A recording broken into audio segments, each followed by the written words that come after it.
Namaskar. We'll continue our series on the 6 enemies of mind. Why are they called 6 enemies?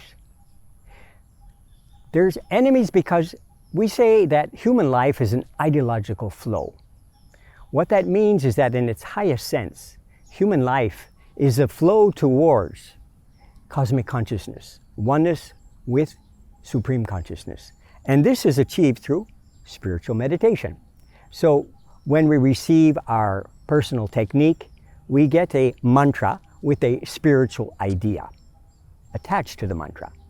And when in a well-done meditation, mind begins to flow with that idea and the subtle sound of the mantra, we may experience the state of oneness or merger into supreme consciousness.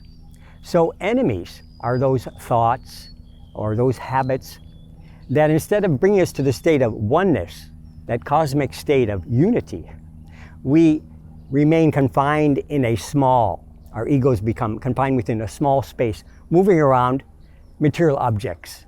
And that doesn't make us subtle, it makes us more crude, of course. So the first of the 6 enemies is known as kama. And kama is known more, it's usually referred to as sexual desire. And that's because there's a ancient Indian text called Kama Sutra, in which different poses are explained to enhance sexual pleasure. But in its real import, its real meaning, kama means the longing or the desire for mundane pleasure, sensory pleasures.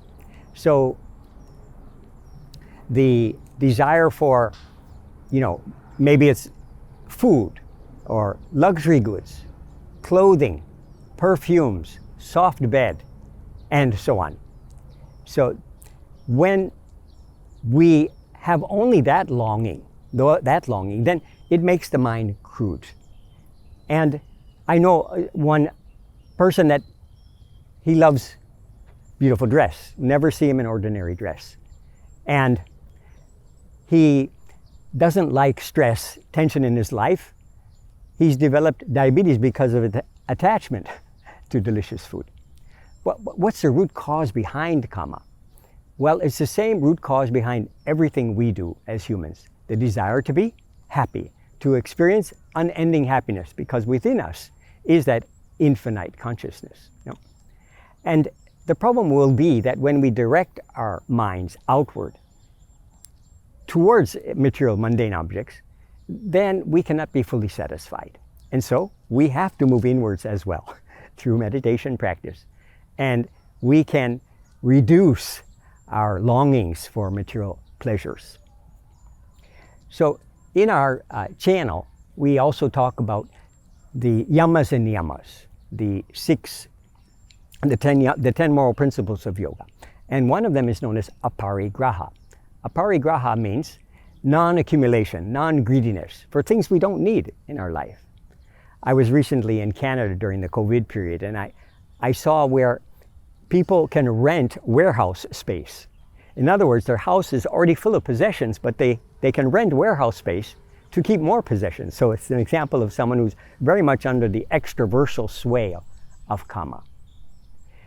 So attraction is the law of nature. Our organs, our sensory organs, we are attracted by the sounds, the sights, the colors of the world.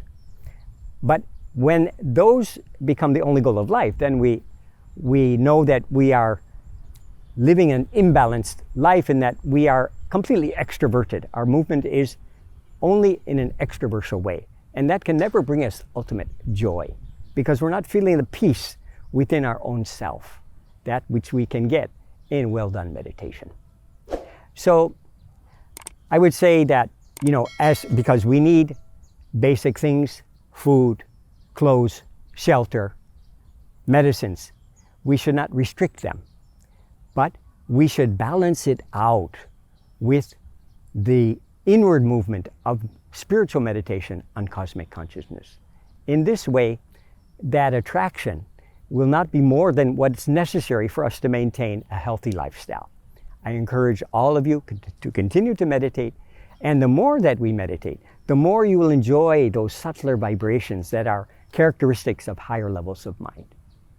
And you will enjoy the practice of inward movement in meditation as well. And so in this way, we live a beautiful, balanced life between material and spiritual.